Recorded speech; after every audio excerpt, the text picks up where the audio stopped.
Oui, alors salut et bienvenue sur la chaîne GESCOM Digital Service. Et aujourd'hui, je vais vous apprendre comment élaborer ou bien comment faire l'état de rapprochement bancaire. Et vous allez constater que vous avez un état de rapprochement. Et toi qui regardes cette vidéo, et vous êtes un comptable ou bien non comptable, ou bien vous êtes entrepreneur ou bien directeur de société. La vidéo est dédiée pour vous et n'arrêtez pas de suivre la vidéo ou bien ne coupez pas la vidéo. Suivez la vidéo jusqu'à la fin. J'ai un bonus à la fin pour vous et ça sera une surprise pour vous. Et vous n'aurez jamais regretté d'avoir suivi ce tutoriel. Vous allez, si vous ne maîtrisez pas l'état de rapprochement bancaire, suite à cette vidéo, vous allez commencer par réaliser votre état de rapprochement bancaire parfaitement. Ok, sans plus tarder, nous allons passer au but du sujet. Et toi qui regardes cette vidéo, abonne-toi à la chaîne et active la cloche de notification pour ne rien manquer pour les prochaines tutos, prochaines formations et astuces en Excel. Donc, pour faire l'état de rapprochement bancaire, nous avons besoin de quoi? Nous avons besoin du grand livre de la société, c'est-à-dire de la comptabilité, et on a besoin du relevé bancaire. On est d'accord. Généralement, on dit toutes les informations qui sont sur le relevé bancaire sont justes ou bien sont vérifiées. Mais je vais vous attirer votre attention à titre de prudence et toutes les opérations qui sont sur le relevé bancaire ne sont pas justes. Si nous prenons un cas, un exemple palpable, si à la fin du mois et que l'ASUR qu'on devait prélever pour vous c'est 3500 et la banque a débité ou bien la banque a prélevé 3000 doublement, c'est qu'il y a un problème. Il faut appeler le gestionnaire de votre compte et lui demander pourquoi ils ont débité les 3300 deux fois. On est d'accord. Ça, c'est à titre de prudence pour ne pas prélever les charges qu'il ne faut pas prélever. On est d'accord. Donc, et sans plus tarder, nous allons, je vais vous présenter l'état de rapprochement bancaire. Nous avons le nom de la banque, Aura Bank. Nous avons le numéro de compte, c'est ça. Et nous avons la période. Généralement, notre période, c'est du 1er mars au 31 mars que nous allons élaborer l'état de rapprochement bancaire. On est d'accord. Et les informations de la société. On est d'accord. Ici, je nettoie les informations, les montants. Je nettoie. On va voir comment on va les trouver une à une. Et maintenant, je vais vous montrer le bas de notre fichier. Ici, j'ai mis des formules. Ici, qu'est-ce que j'ai dit? J'ai dit si le total du montant crédit est supérieur au montant du débit, alors on fait quoi? On fait la différence du montant débit et crédit moins débit. Et si tel est le cas, là, on nous présente un solde débiteur. Ici, on fait l'inverse. Si le montant total débit, la somme est supérieure au montant total crédit, alors qu'est-ce qu'on doit faire? On va faire le montant débit moins le montant crédit. Et dans ce cas, par valeur défaut, on aura un solde qui est créditeur. Et si nous venons au niveau de la banque, c'est la même chose, pareil. On est d'accord. Mais je vais vous dire quelque chose. Et au niveau de notre compte banque, ou bien le compte de la comptabilité de la société, et le solde est toujours débiteur. Par contre, au niveau de la banque, le solde est toujours comment? Créditeur. N'oubliez pas. Donc, comment les opérations fonctionnent? Lorsque le compte de la banque, ou bien de la société, lui tient, ou bien le comptable tient les opérations du débit, c'est-à-dire il encaisse l'argent, au même moment, la banque lui, il crédite ses montants. Et si lui passe les opérations au crédit, la banque lui passe ça au débit. Donc vice versa. C'est pourquoi si vous finissez votre état de rapprochement bancaire et les informations, bien les montants qui sont restés en suspens, bien les montants qui sont restés et qui n'ont pas de contrepartie, c'est facile à les gérer. Il suffit de prendre les montants qui sont débits au crédit de l'autre compte, ainsi de suite. Donc, restez jusqu'à la fin de la vidéo pour ne rien manquer et nous allons voir tout ça là. Donc, premièrement, qu'est-ce qu'on va faire? Ici, je vais enlever les couleurs pour mieux vous expliquer. Yeah. Maintenant, premièrement, on va chercher quoi? Les soldes à rectifier. Et les soldes à rectifier au niveau de compte banque, c'est toujours débiteur. Et au niveau du compte de la société, c'est toujours débiteur. Et compte de banque, c'est toujours créditeur. Maintenant, on va chercher ces soldes.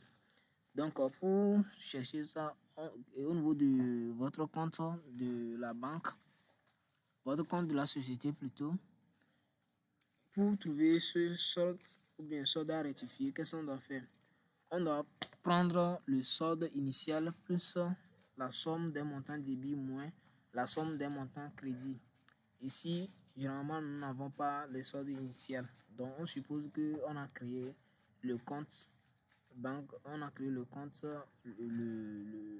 au mois de mars, le 1er mars. Donc, pour le faire, on va faire la somme. On va faire la somme de tout le montant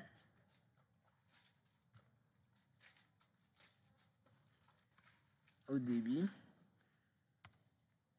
Bon, pour avoir la même chose, il suffit d'incrémenter à votre droite et on aura la même chose. Maintenant, je fais la différence débit moins crédit et j'aurai ce montant 90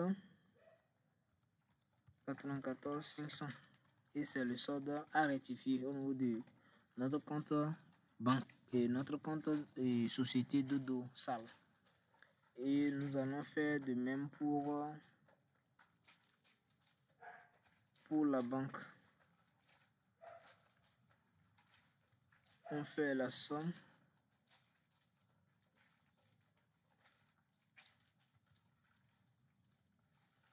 Puis on valide. On incrémente pour avoir la somme des montants crédit également. Donc moi je prends crédit moins débit. Et on a ça. On a 14 481 200 et lui ça doit rester comment au crédit. Donc maintenant qu'est-ce qu'on va faire? Après avoir cherché le solde à rectifier, deuxième étape, on va pointer les montants. Si nous prenons notre compte de la société, vous allez voir le 2 janvier et le 2 mars plutôt, chèque numéro 235, client John. Donc cela voudrait dire que le client nous a payé par chèque. Donc 6 500 000. Je viens au niveau du relevé. On a exactement les 6 500 000 à la même, non, c'est pas la même date, mais nous avons les mêmes chèques 235. Donc on va mettre la couleur verte pour dire que quoi, ces deux sont corrects. Si nous prenons, bon, généralement on va prendre les montants de débit et de la société Dodo Sale, et pour les retrouver on va venir au niveau du crédit de compte de la banque. Et si nous venons au niveau du 25 mars, on a un virement du client ici 10 500 000. Donc nous allons vérifier également au crédit et exactement nous avons le même montant. Donc on sélectionne, on met la couleur verte pour dire que c'est bon. Maintenant nous attaquons les montants crédit. Si nous prenons le 9 mars, on a paiement au fournisseur ABC 2 480 000. Et si nous allons... Ça, maintenant, on va venir au débit au niveau de la banque. On a les mêmes montants. Là, c'est bon. On a 25 500. Il dit quoi? Virement, paiement SPS, c'est-à-dire retenu sur prestation de services. Donc, 25 500, nous allons au niveau de la banque. Virement, paiement, SPS, ça fait 25 000. Et à la même date, on a des frais sur virement. Ce qui veut dire, lorsqu'on a fait le virement, la banque a généré des frais. Donc, ce sont ces frais qui sont à 500. Donc, si on fait la somme, on a 25 500 et ça équivaut à ce 25 500. Là, c'est bon. On est d'accord. Jusque-là, il n'y a pas de souci. On vient au niveau du 29 mars. On a 5 400 000. Et chèque numéro 288, fournisseur GTA. Ça, nous, on paie au client. On a fait le chèque pour payer à notre fournisseur GTA pour le compte de notre assurance. Et nous venons, normalement, on devait trouver ce montant crédit, mais tel n'est pas le cas. Ce qui veut dire que quoi? Ce qui voudrait dire que quoi? Le 29, on a signé le chèque. Peut-être que le client a reçu le chèque le 30. Et le 30, il se positionne à la banque pour pouvoir faire la remise de chèque. Bien, oui, pour pouvoir faire la remise de chèque. Donc, généralement, la remise de chèque doit prendre au moins, ou bien plus, 3 jours, 112 heures. Et que le 30, il est parti à la banque. Le 31, le 1er, le 2, ça tombe sur un 2 avril. Donc, ce qui veut dire que l'argent ne peut pas être positionné sur son compte au 30 mars, mais plutôt c'est au 2 avril qu'il y aura ce montant sur son compte. Donc, c'est pourquoi vous allez voir ici, on n'a pas ce montant. Donc, ça, qu'est-ce qu'on dit à ces gens d'opération? Donc, on va le mettre en suspens au niveau de la banque. Donc, si vous venez ici, c'est ça que j'ai mis ici. 31 mars, chèque numéro. Et on met quoi? 5 400 000. On est d'accord. J'ai mis un système de contrôle ici. Un système de contrôle pour vous alerter que votre état de rapprochement est correct. Vous allez voir que nous avons une différence de 13 300. Et si nous revenons au niveau de relevé bancaire, nous avons les deux montants là qui ne sont pas sur le compte de la société Dodossal. On est d'accord. Ce sont des ajouts et les frais de tenue de compte. Généralement, le comptable peut ne pas passer ce écriture parce que quoi? Il ne sait pas si la banque va prélever plus que ces montants. Donc, raison pour laquelle vous patientez dès que vous le relevez. Donc, vous faites l'état de rapprochement. Tous les montants qui sont au débit de relevé bancaire ou bien de la banque qui n'est pas sur votre compte de la société, dans votre comptabilité, juste vous le mettez au crédit de votre compte et puis le tout est joué. Donc, nous allons venir ici et nous allons mettre ces montants au crédit. À jour mars 3 300 et puis frais de tenue de compte 10 000. Et vous allez voir en bas, notre point de contrôle c'est 0. On est d'accord. Et vous allez voir que le solde de la société Dodossal est débiteur de 9 81 200 et pour la banque est de 9 81 200. C'est un solde créditeur. Et jusque là, votre état de rapprochement est correct. On est d'accord. Mais en tant que comptable, c'est pas fini. Tu as encore du boulot à faire. continue. Donc, qu'est-ce que tu dois faire? Et on prend uniquement que ici, au niveau de compte banque, au niveau de compte de la société, ici comme ça, nous on se réfère ici, hein. On laisse côté banque. Et maintenant, toutes les opérations qui sont ici et que nous n'a pas passé en comptabilité, là, on va les passer. Et c'est pourquoi, généralement, on dit, et suivant l'état de rapprochement, on doit passer ces écritures. On est d'accord. Généralement, ici, chez moi, ce sont des frais bancaires, uniquement que des frais bancaires. Tout ce qui est sur le compte banque, moi, ça ne me dit rien.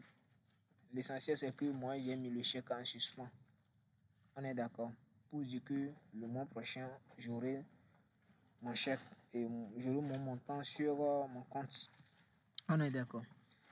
Donc, ces deux écritures, ce sont des frais bancaires. Qu'est-ce que on va faire? Moi, je vais débiter 78 et créditer quoi? Et créditer 511, ça veut dire la banque, à ces deux montants. Et la somme, ça fait 13 200. Donc, on met 13 200 au débit et 13 200 au crédit. Et puis, vous avez terminé votre état de rapprochement. Et si vous arrêtez sans passer les écritures, vous n'aurez jamais les mêmes soldes. Donc, c'est après avoir passé les écritures que vous aurez les mêmes soldes. Le jour où votre argent sera positionné à la banque, vous aurez les mêmes soldes. On est d'accord. Donc, jusque-là, je pense que toi qui as suivi cette vidéo, tu ne vas jamais douter que ce soit de votre état de rapprochement bancaire. Donc, n'hésitez pas à activer la cloche de notification pour les prochains tutos ou bien pour les prochaines vidéos. Merci pour avoir patienté et avoir suivi la vidéo jusqu'à la fin.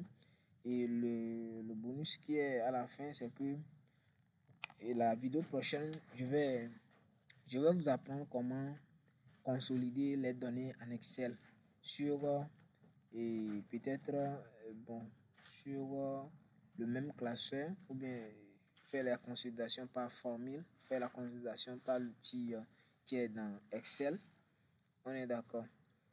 Donc, c'est un peu ça. Donc, vous allez rester sur la chaîne tous les jours pour ne pas